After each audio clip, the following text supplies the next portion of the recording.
correspond more or less around the same thing, except that the emphasis here, of course, is more on theology rather than philosophy. And it pays to have good sources for the history of theology.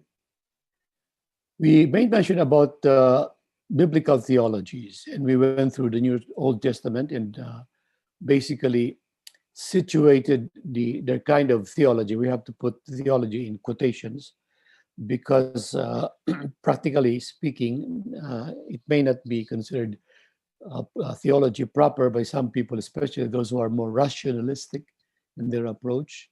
But nevertheless, I don't think we can deny the fact that at the very heart of the Old Testament is a reflection on what was going on between Yahweh and His people, the Jewish people, who was the chosen people of God, and in all the different facets of their lives. So there were several people who were involved in writing the history and writing the what do you call this, the different reflections on this relationship from the writers or the writers in the Pentateuch to the historians, to David, some of the prophets, and then of course later on to the mystical writers and to wisdom writers.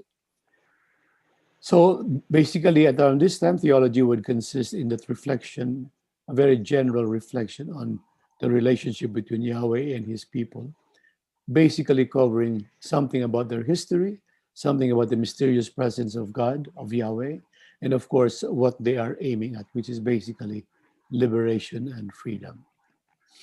When we come to the Jesus event, we come to understand that, of course, he was rooted in Jewish history, but at the same time, and Jewish reflection, of course, but at the same time, there was something new already in their own situation, in his own situation, especially the matter of Roman colonization of the Middle East at that time.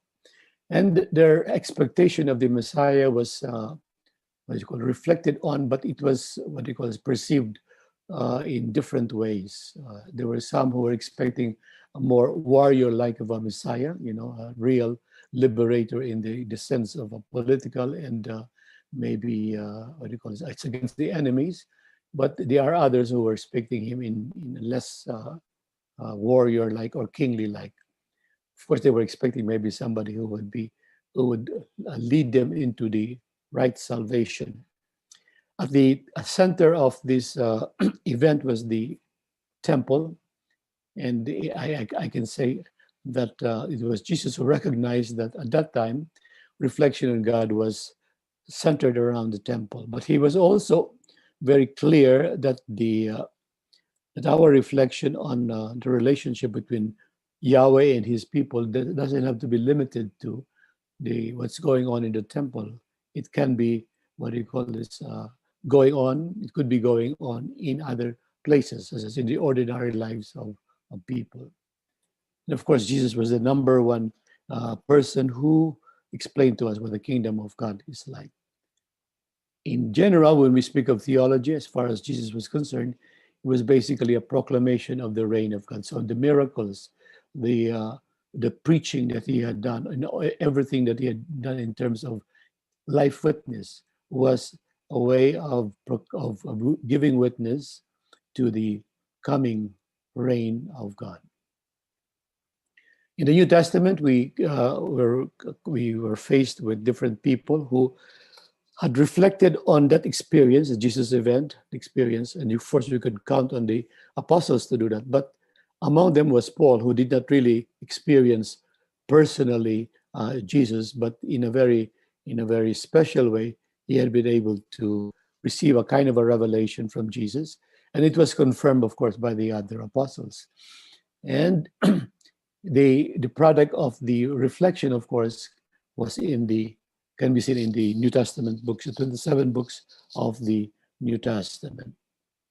In this particular reflection, it was very clear that Jesus was, or the apostles were trying to be as faithful as possible to what the Jesus experience was all about. Now we come to the patristic period. Did we take this up last time, or we just started to take a patristic theology? I think we just started, no? Yes, I can We hear just you. started. We just started. We just started. So in patristic theology, I basically divide this in a very general way. I divide them into two parts. The period before Nicaea, the Council of Nicaea, which was 325, and the period after Council of Nicaea, but before the fall of the Roman Empire. So, and generally, this is what we call the ancient period, or ancient church, history of the ancient church, or ancient history. And even when we talk about the pre-Nicene theology of the fathers, there are many different variations. So, for example, when we put ourselves in the context of the pre-Nicene period from 100 to 325, we can think of a church that was spreading all over the Roman Empire, but at the same time, it was a church that was being persecuted because it was being seen as a threat to the Roman Empire as well as a threat to the religious establishment, which was basically centering again the temple. But we need to remember that in 69, during the time of Christ, 69 AD, the temple was destroyed. So practically, it was symbolic that the old dispensation, in other words, the old law that Moses and company represented, was sort of what do you call this? No, passed over by the preaching of Jesus himself. But the church at that time, of course, was a very small minority compared to the huge population of the Roman citizens. So it was a very minority church, and it acted like a minority. So they have to be very careful. But one good thing about being a minority is that you're able to focus clearly on what you believe, in distinction to what generally the public, the other people in our society would believe. So that is perhaps the most ripe opportunity for the fathers of the church to really develop their own theology, which was very, at the same time, faithful to the New Testament revelation, but at the same time in a new context. It's a different context now. Roman philosophy is a Greco-Roman philosophy is the basically the lingua franca of the time. In other words, it was the language that people who are what it calls educated used in order to express themselves, in order to articulate their own beliefs. We need to understand that because it was a minority religion, Christianity was bound to have experienced two extremes. On the one hand, very, very rigorous, very faithful, very strict, very disciplined. But on the other hand, also abuses.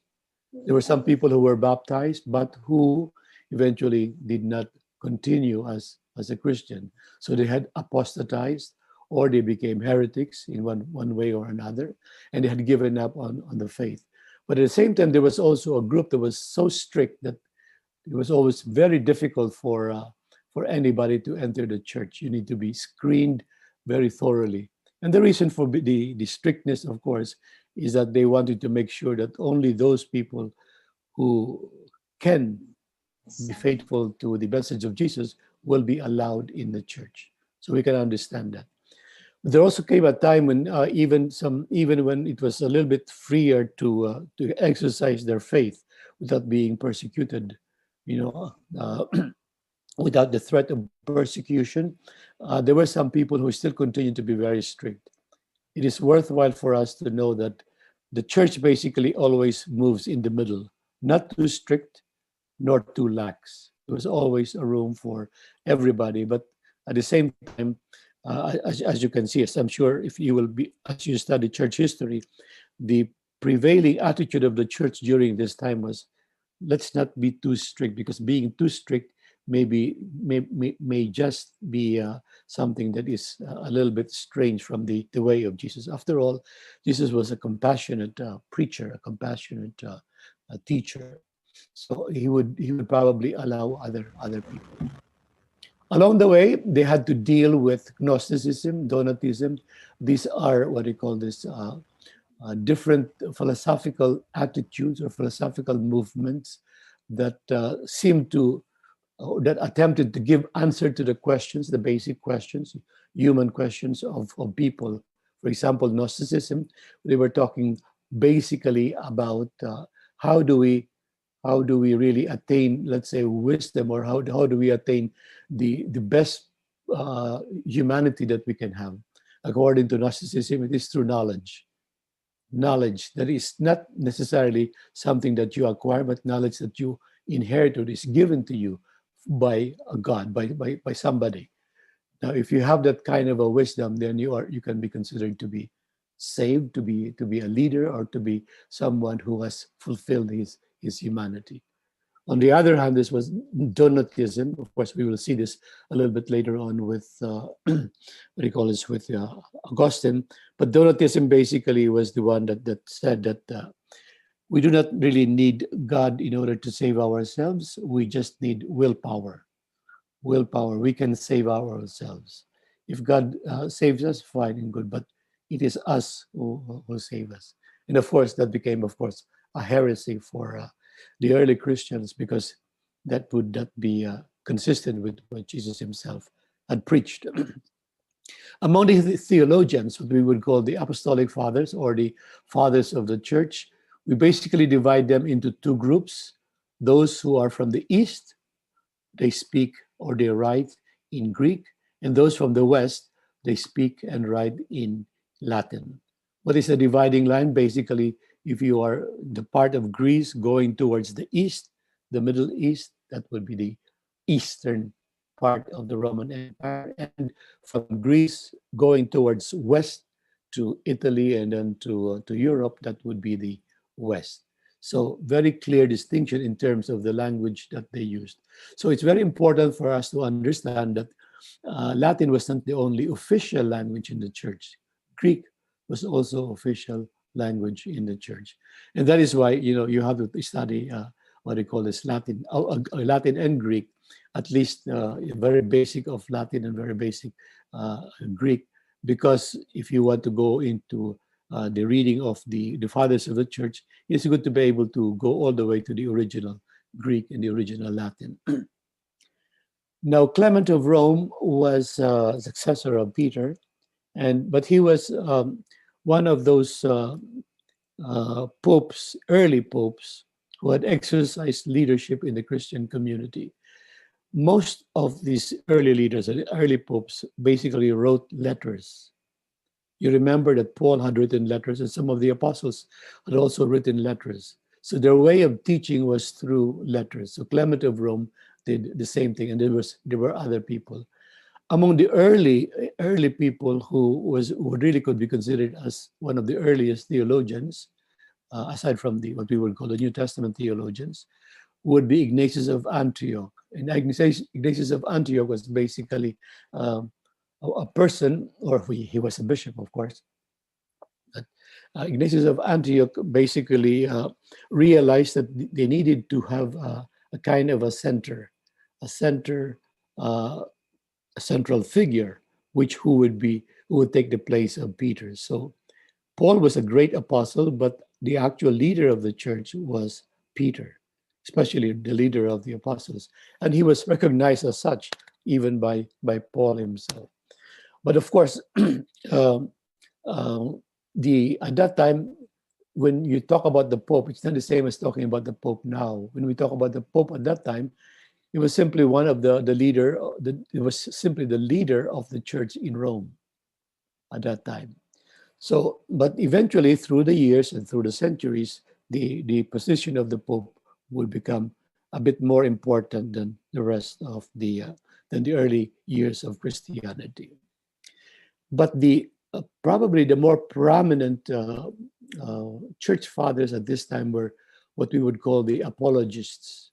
Apologists were those who were trying to explain the truths of our faith to people who do not believe or who are not Christians. So that's why we call it apologia. Apologia is you're not apologizing. No, that's a different term. Apologia means you are speaking on behalf of or for the faith itself. You are explaining the truth of the faith. And since it was a minority religion, a minority faith, then it needed to be explained, especially to people who were educated. And that is what apologists were doing. Justin the Martyr had written apologies, different aspects of the Christian faith, and Clement of Alexandria also. These are among the early apologists who were speaking for the for Christianity at that time. Also, Irenaeus of Lyon, Origen, and Tertullian. Irenaeus, I think, was writing in Greek. Clement of Alexandria, of course, and Justin Martyr was writing in Greek. But Origen and Tertullian were writing already in Latin. They belong more to the Western part of the church, the Latin church. And basically, the writings that they had produced was allegorical, meaning to say they were trying to use what was there in their New Testament, at least from the recollection of people who had experienced Jesus, and they were trying to explain it and find a comparison or a metaphor that they could use in for their own people, the people of their own times. So it was very allegorical. It's not yet metaphysical. When we talk about metaphysical, that is going to come a little bit later on, especially when we start talking now about Augustine, because Augustine was more attuned with Neoplatonic philosophy. But at this time, the apologists were basically using figures of speech, metaphors, symbolisms, allegories. So at this time, theology would basically consist in explaining biblical passages. So exposition on biblical passages, also on apologia of the Christian faith, basically arguing that the Christian faith has an intellectual integrity. In other words, it is comparable to Gnosticism and other philosophies at that time. So in other words, it is something to be reckoned with. It's not something that is just being made up by those Jewish peasants during the time of Jesus. No, this was something that had rigorous intellectual capacity to explain reality. And of course, because you are making apologia, you would also say that everything that Christianity offers humanity is something that is superior to the what we would call the philosophies, the Greco-Roman philosophies that they have been acquainted with, the audience of the apologists were acquainted with. So they are vouching for the superiority of the Christian explanation of what reality is all about. But at the same time, there were also some, among them, of course, Origen, who had insisted on the proper biblical interpretation. Because, you know, when you use allegory, sometimes you can very easily move away from the real meaning of the text itself, or the real meaning of the message itself that Jesus was proclaiming. And then, so Origen among them would basically say, we need to have the kind of skill that is important in order to be able to properly interpret the Bible itself. It was during this time, especially Jerome was the one who translated the Septuagint into Latin. It was during this time that the the uh, the books of the Bible, the books of the New Testament especially, were being codified. In other words, they were selecting from among the books that were available at that time which of the books belonged to the canon that we would call the biblical canon. And they came up with this 27 books that we now have as part of the New Testament canon or canonical books in the New Testament. All right, but there were also some systematic treatises on aspects of faith. Among them was Origen, of course, and Tertullian. Origen was probably not one of the best theologians in the pre-Nicene period. He was quite what is this? Quite prolific, and he talked about different aspects of the faith. And as a matter of fact, if you want to go to the original explanation of some of the truths of our faith, even original sin, for example, you can go back to Origin and you will find it in his writings. Unfortunately, there was a time when Origin became associated with something that was considered heretical, and that is why, for a time, the works of Origin were not regarded as orthodox. Of course, it's only in the last 200 years that people have tried to recover the work of Origen and interpret it in its proper context. Okay, now the second period, or the second stage of the first period, the church of the ancient church. This is already the period from the Council of Nicaea. As you know, the Council of Nicaea was held in 325, but it was convoked not by the Pope, but by the Emperor, Emperor Constantine. There was this raging, what do you call this, debate or discussion between different camps about the very nature of Christ's divinity. Is Christ divine or not? In what sense are we going to speak of him as divine? That was basically the discussion or the topic of the Council of Nicaea. But again, putting it in the context, in 315, Constantine allowed Christianity to be practiced in the empire. So before that, of course, there was persecution. But by 315, Constantine already, or 317, Constantine allowed Christianity to be practiced openly.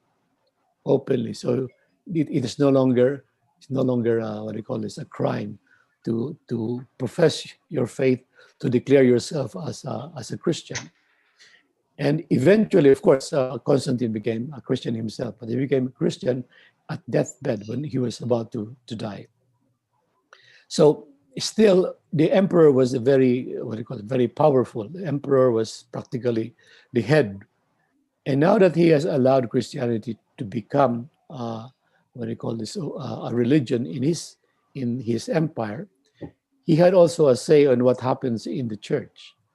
And so when this debate about Arianism and other groups was starting, he felt he needed to call a council so that they could agree among themselves, the bishops could agree among themselves on what exactly is their faith, what exactly is their belief, because it was threatening to split the empire. And the empire was going to be split. And Constantine, of course, would not want his empire to be split. So he called for the Council of Nicaea. The Council of Nicaea basically talked about the divine nature of Jesus, or whether Jesus is true God. Now, Arius was basically the proponent of the fact that, or the teaching that Jesus wasn't a God in the way we speak about God as God. He could be a God, but in a subordinate way. He could be a God in a way that he's one step below our God. But of course, the rest of the church will say, if he is like that, then he's really not God, because there is someone higher than him, or greater than him. He has to be a God, and that has a great implication, because he has to be a God, because on his being God depends our salvation. And so eventually, the Council of Nicaea, what they call this, taught in favor of the teaching that Jesus Christ is true God, God from God, light from light. That's basically what they call this Nicene teaching. Now, there was also, eventually, there were other councils, like the Council of Constantinople, First and Second Council of Constantinople, the Council of Chalcedon. Eventually, the they also tried to define exactly who Christ is. So we can see that the first few councils was basically a Christological council about the person of Christ himself. There were basically two schools, the Alexandrian school, Alexandria is in Egypt, and the Antiochian school, Antioch is in Syria, present-day Syria. And they have, each one has a separate emphasis. They still believe Jesus Christ is true God, true man. But the Alexandrian school basically look at Christ himself as the word that has become flesh. So verbum caro factum est. That is what Alexandrian school emphasized, that it was the word that became flesh. The Antiochian school, on the other hand, would say that Jesus Christ is true man. He became one like us, as Paul was saying. He became one like us. So he's a true man. So the emphasis was on humanity as far as the Antiochian school is concerned. Alexandrian school, its emphasis is in the word that became flesh. Okay, so this was basically the resolution that they came up with in the Council of Chalcedon, which was in 425. It was much later. Okay, now during around this time, there were already other fathers who were also what do you call this great what we would call fathers of the church. In the Latin side was Augustine, and Augustine was basically was a very good authority because he had very good background in rhetorics and in philosophy. So he was the best articulator of the Christian faith as far as the Latin Church was concerned. He was writing in Latin. But on the other hand, the Cappadocian fathers, and these are the Greek fathers, Cappadocian fathers, Basil of Caesarea, Gregory of Nyssa, and Gregory of Nazianzen. These are the ones who were instrumental in defining in the Council of Chalcedon the true God and true man natures of Jesus himself. This is what the Council of Chalcedon basically teaches. So at the end of this, we would have what we call the Nicene Creed, or more strictly speaking, it is called the Nicene Constantinopolitan Creed, because the Nicene Creed and the Council of Nicaea, the teaching of Council of Nicaea, was put together, so that the Constantinopolitan Creed actually is the whole what do you call this Christian faith. But the good part, the first part of the Nicene of the Constantinopolitan Creed, of course, is the Nicene Creed. Now, also, uh, not to be forgotten, I think, is the mystical theology that Augustine championed. It wasn't so what do you call this? So famous as his what we would call his more philosophically inclined teaching. Augustine, for example, on the council on the concept of the Trinity, was very philosophical about his approach. But in other writings, he was a very mystical. In other words, he wrote a kind of a mystical theology, because he was always talking about the intimate relationship between the soul and God himself. So at this time, we can say that theology is again exposition, but on the doctrines and the aspects of faith. Okay, so we're not talking simply about the Bible, but let's now interpreted the Bible as now interpreted by the what do you call this? By the learned people, the educated people in Christianity. It was basically seen as a synthesis between philosophy. At this time, it is the Neoplatonist philosophy, which was the basic philosophy of Augustine, and Christian thinking. So, explanation of the Christian faith was basically through a Neoplatonist perspective. Uh, After the Christianity became the official religion of the church, which happened in the 380, 386 or something like that, with the by the Emperor Theodosius was the one who declared Christianity as the official religion of the Roman Empire. What it meant, of course, was that now, if you are going to belong to the what do you call this, to the Roman Empire, more or less you are expected to be a Christian. So from the minority religion that it was before the Council of Nicaea to a majority religion now.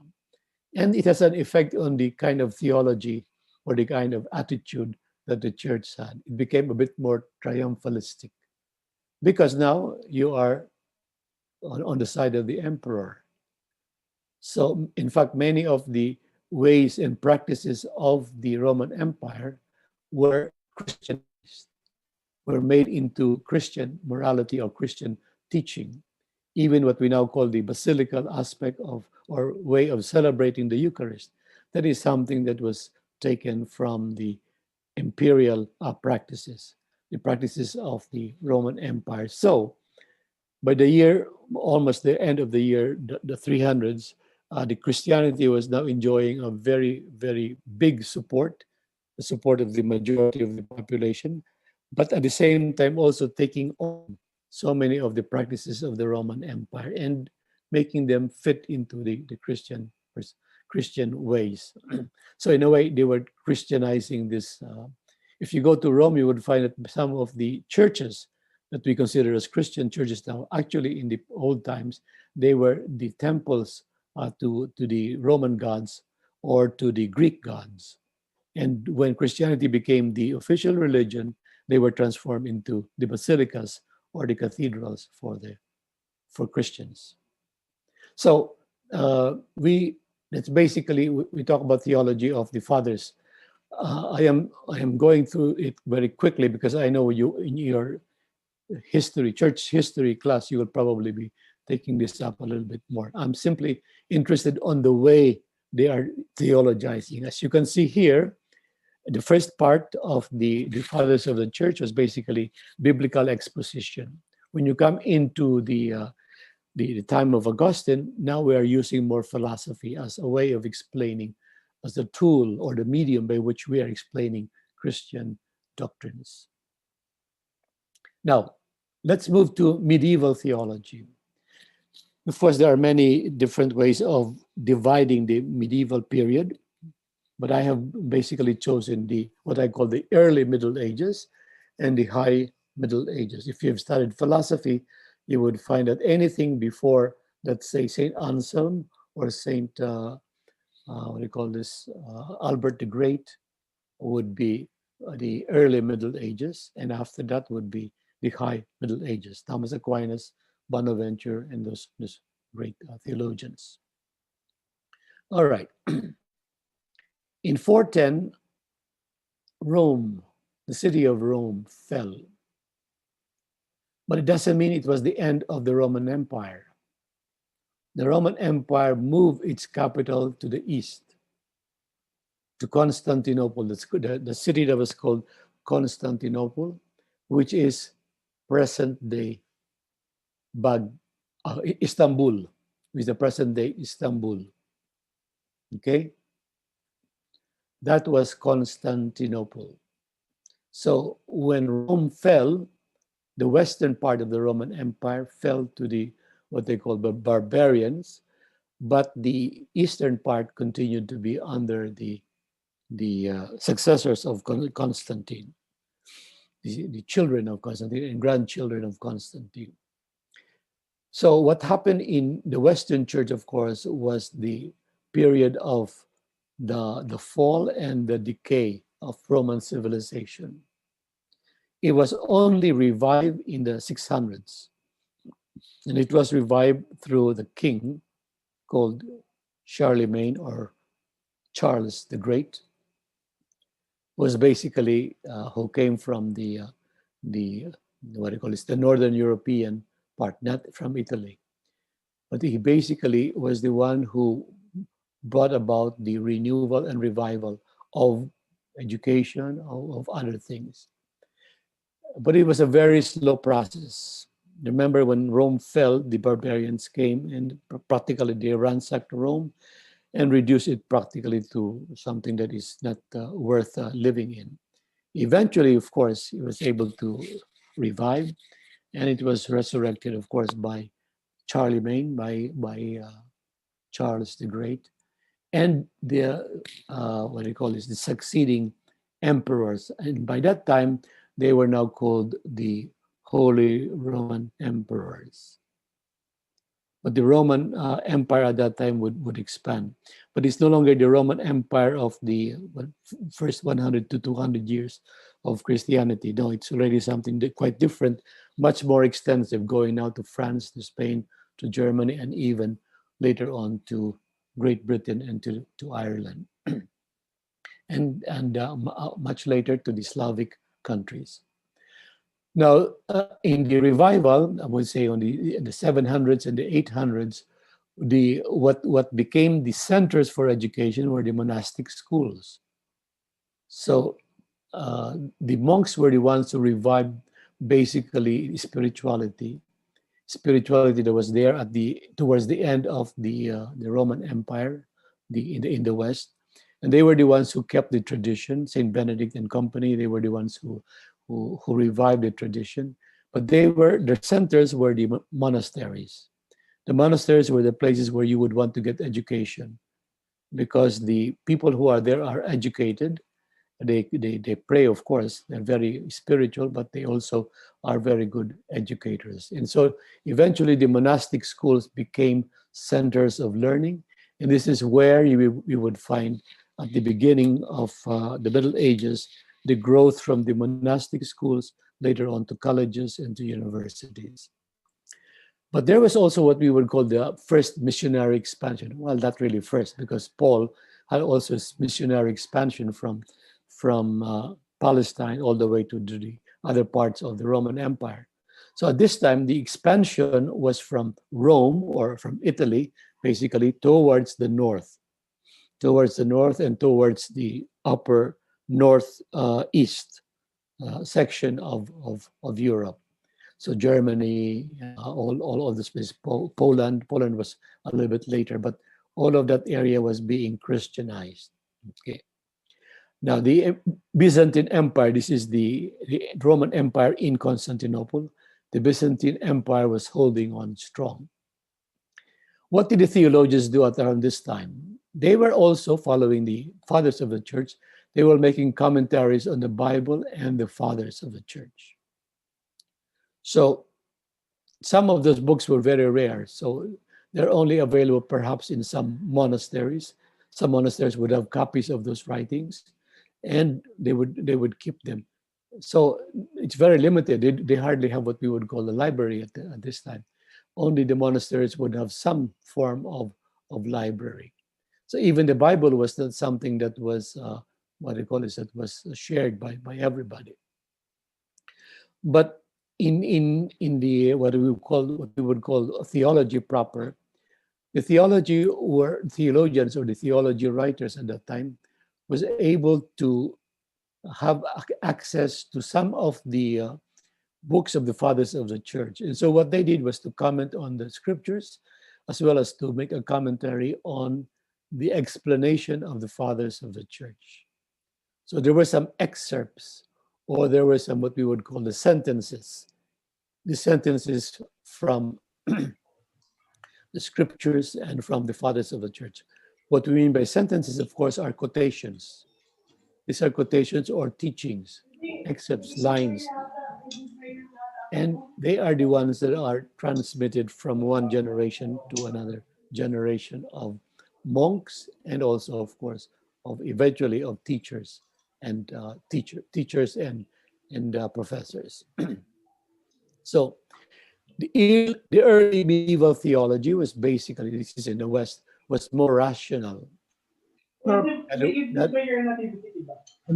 in other in other words, it was much more philosophical, basically using Augustine and company, because Augustine was the number one authority by this time.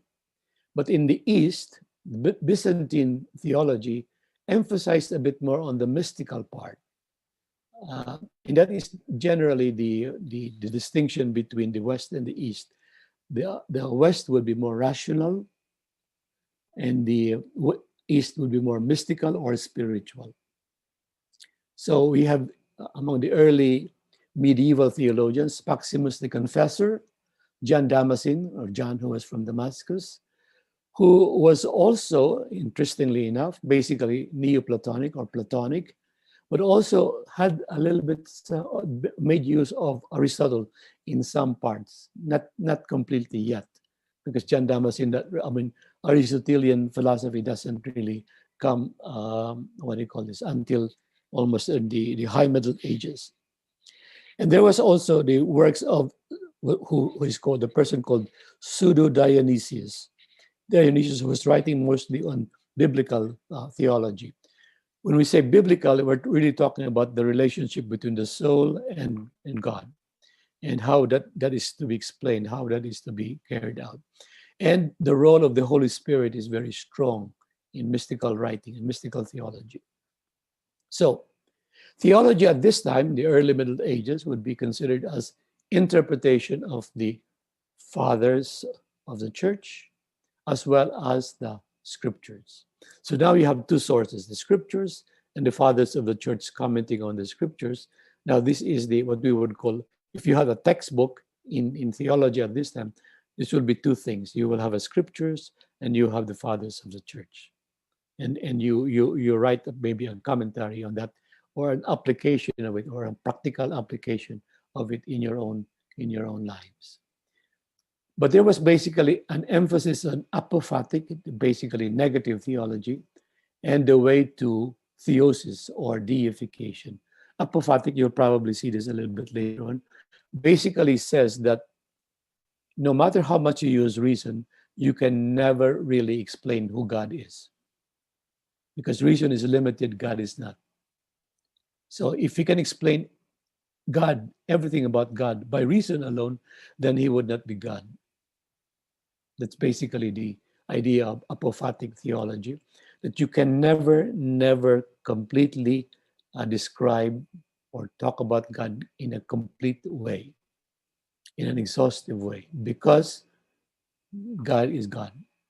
So whatever we do, whatever we say about God are only human ways of talking about God. So, in other words, this kind of theology tries to preserve the divinity of God, the nature of God, as one and only. There's nobody else like God. So it's very clear that apophatic theology basically considers anything that we do, like human theology, as simply approximations of what really is the reality. And if you're familiar at all with Neoplatonism and Augustinianism, you would find that this is exactly what they're saying. Because if you say that the reality actually resides in the world of ideas, that's Neoplatonism, then therefore everything that we are saying are only what we would call phenomenon. These are just phenomena. These are just what we call articulations, human articulations about something that is really indescribable, that is God. If you're able to describe God, then you have taken on the language of God himself.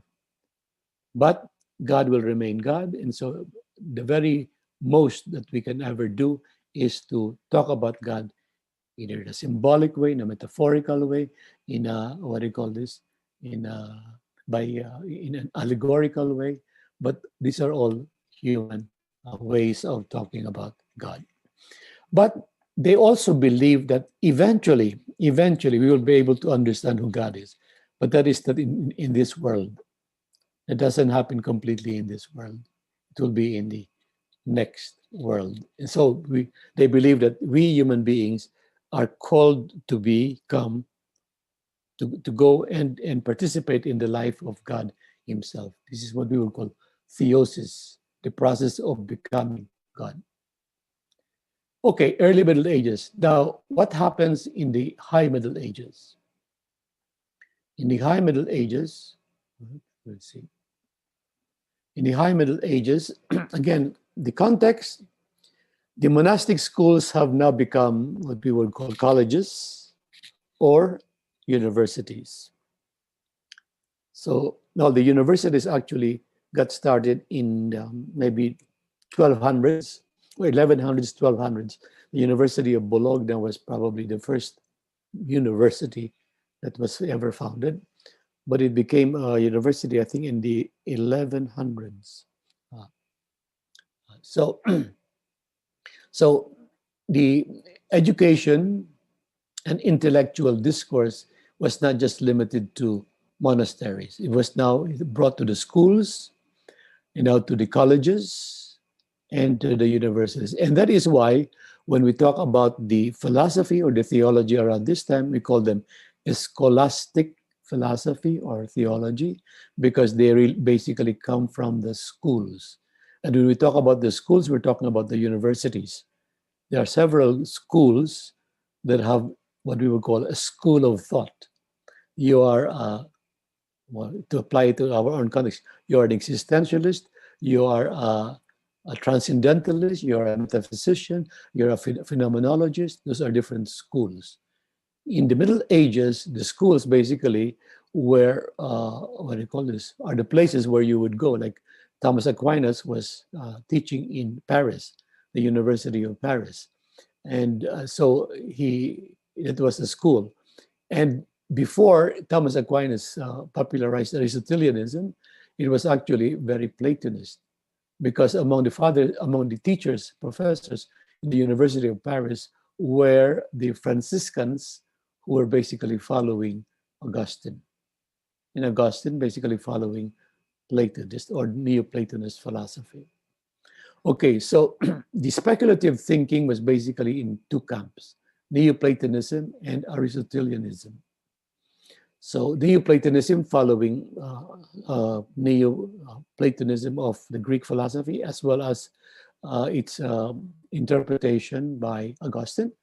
And the other one is Aristotelianism, basically Thomas Aquinas, Albert the Great and Thomas Aquinas, the Dominicans, using basically Aristotle's philosophy as the framework for explaining the doctrine and the teachings of the faith.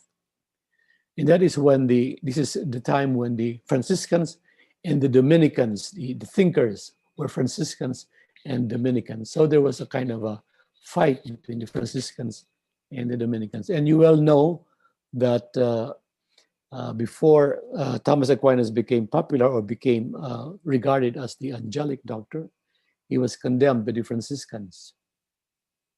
Of course, when eventually many people followed Thomas Aquinas, then the Franciscans had to take second place because they were Same. no longer as popular as Thomas Aquinas. Yes, you have a question? Yeah. Yes, are you Dominican or Franciscan? They said that they had a fight with Saint Bonaventure. Well, a fight. What they call this intellectual fight, of course. Yeah, yeah. Intellectual fight. Yes, because they have two different approaches to. But you can understand their differences if you know what kind of philosophy that they are using in order to interpret things. It's quite easy until now. Until now, by the way, the Augustinianism and Thomism, or Neoplatonism and Aristotelianism as the structure for our theologies, are allowed in the church. They're both. They're accepted as two schools of thought. They are not condemned. One is not condemned. At that time, of course, the Neoplatonism or Augustinianism, the Franciscans condemned Thomas Aquinas, but that's already in the past.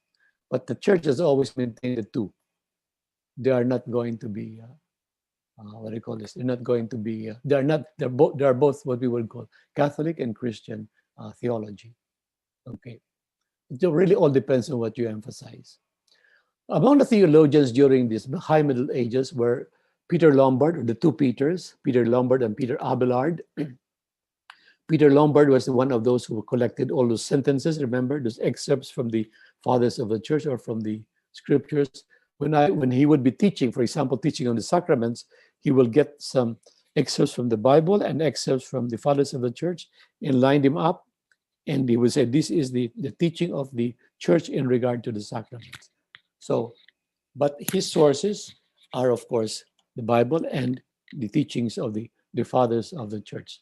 Peter Abelard was what they call a very interesting person, but he was a person who very good in all the other aspects outside of philosophy, what we would call liberal arts. Now, Peter Abelard would be a very good liberal artist, a practitioner of liberal arts, but he was also a good theologian. And his contribution basically is on the idea of atonement. That basically Jesus Christ atoned for our sins. That part, that kind of a tradition, he tried to elaborate on that. Now, on the side of the across the channel, which is England, Anselm of Canterbury, he was famous for giving to us the proofs of the existence of God, the what do you call this, the preliminary proof of the existence of God, which will be expanded later on by Thomas Aquinas. And Anselm of Canterbury, by the way, was the one responsible for the definition of theology as fides quaerens intellectum, faith seeking understanding. So you can give him homage for telling us what theology is all about. It's faith seeking understanding. But he was also famous for the theory of satisfaction in regard to, that is his view of Christology. Basically, what Anselm was saying is that Jesus Christ satisfied for our sins. The word satisfaction, of course, is a very technical term because it has to do with in the context of penance. When we say you do your penance, the penance that you do, what you do is called satisfaction. And satisfaction is what is this? The another word for redemption or salvation.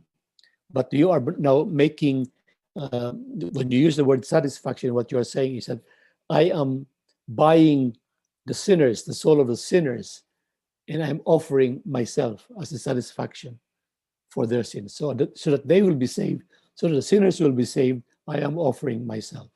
So I'm offering myself for the sinners. That is the theory of satisfaction of Anselm of Canterbury. Thomas Aquinas wrote, of course, the Summa. And if you are familiar at all with the Summa, you will find that basically the Summa is what do you call this? A treatise that is based on questions. So questions about God, questions about humanity, questions about the teaching of Jesus, etc. All the different virtues. But the Summa, especially Thomas Aquinas' Summa, the framework of it is always scholastic or philosophical disputation. In other words, you will find in the Summa all kinds of syllogisms. You remember in logic, you talk about syllogisms and talk about the proofs for the existence of God. You have the first premise, the second premise, and then the conclusion. That is what the Summa is structured. You have a question, you have possible answers. There are possible answers. There was answers that you can find from the book of sentences or from the fathers of the church or from even the Bible. And then Thomas Aquinas is going to explain it from a syllogistic perspective, philosophical perspective, why the answer to this question is this. So God is a being. So in explaining God as a being, he's actually using the Aristotelian concept of ens or being. So that is the perspective. Notice that because it is a philosophical, what do you call this, perspective, it's a little bit different from what you would find in the scriptures. How did Jesus explain who God is? Did he say God is being? Did he say that? No. He said God is Father. Father, which is quite different. But again, if you go by what Thomas Aquinas was used to, his training was basically that philosophical. So what he was trying to do is use Aristotelian philosophy to explain our faith, the truths of our faith. Eventually, of course, that became the textbook of all other, what do you call this, theologies. The Summa of Thomas Aquinas became the textbook for theology. On the other hand, Bonaventure dwelt more on the mystical side, what we would call the wisdom part of basically because Bonaventure is an Augustinian in terms of perspective, in terms of the school of thought. He's basically a voluntarist. Voluntarist meaning that we rely on the will. Basically, the more important faculty for a person is not the intellect, but the will. I can know everything, but if I do not decide in favor of God, then the intellect doesn't give me anything, doesn't lead me to anything. So I need to be able to say, yes, I accept Christ into my life. So he's much more.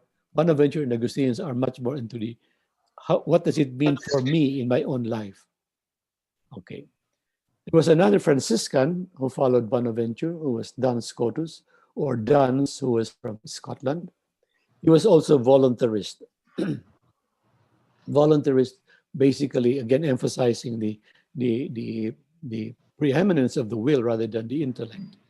But he was a person who was quite a very subtle philosopher who introduced to us what we would call the formal distinction. You remember in logic or maybe in metaphysics, you talk about material distinction and formal distinction. Formal distinction is the distinction by which one particular object is different from another object. It may be the same materially, but formally they could be different. Okay, okay, like an animal, a rational animal. An animal is something that we all are. We are that's something common with human beings as well as with dogs, with other animals. So in a sense, we are materially in terms of genus or species. We're talking about we are what is this? We are the same, but there is a formal distinction between us. One is a sentient animal. We are also sentient animal, but one is not a rational animal. Human beings are rational animals. So the distinction between the the animals and one is more one has the rationality. It's the called the formal distinction that Duns Scotus would propose, which is a good way of, I mean, it's a very important tool because, well, it's used now in philosophy. It's almost like it is common sense to speak about formal distinction. We may be the same, but formally we are not. That's basically what formal distinction all about. At the same time, we speak so much about uh, philosophy or theology in the context of colleges and universities. There were also some what we would call women mystics. Hildegard of Bingen in Germany, and Julian of Norwich, basically in what do you call this, in the north, in England, the British Isles. Now, could we consider their own what do you call this, mystical writings? Could we consider them as theology? Yes, from the point of view of mystical theology, they would probably be along the lines of what we know in the Old Testament, for example, the wisdom literature or the mystical literature in the Old Testament, Song of Songs, for example, or the mystical theology that we would find in the works of Augustine. These are uh, these are the later on we would find also in Catherine of Siena, the work of mysticism, and then of course Teresa of Avila, Saint John of the Cross, and then later on Therese of the Child Jesus. Okay, these are women mystics, and of course there are other mystics now in contemporary time. During this time, theology was faith-seeking understanding, according to Anselm. Therefore, a kind of a rational discourse on God and reality. And that's basically how scholastic philosophy looks at it. And theology is a scientia. In other words, it's a way of knowing. So philosophy is a scientia, but theology is also a scientia. It's also a science. But basically, when we talk about theology as a science, we're talking about a synthesis of reason and revelation. So instead of simply a scientia, it is really a sacra doctrina, sacred doctrine. So it's a doctrine that is explained to us in philosophy in a rational way, but nevertheless is still doctrine. So that's the High Middle Ages. Now, before we go into, I think I only have 5 minutes.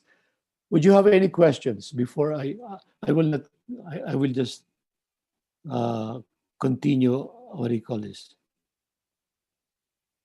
2.4. A I will question, Father. I will stop this. Yes. Question? Yes. Is regarding with the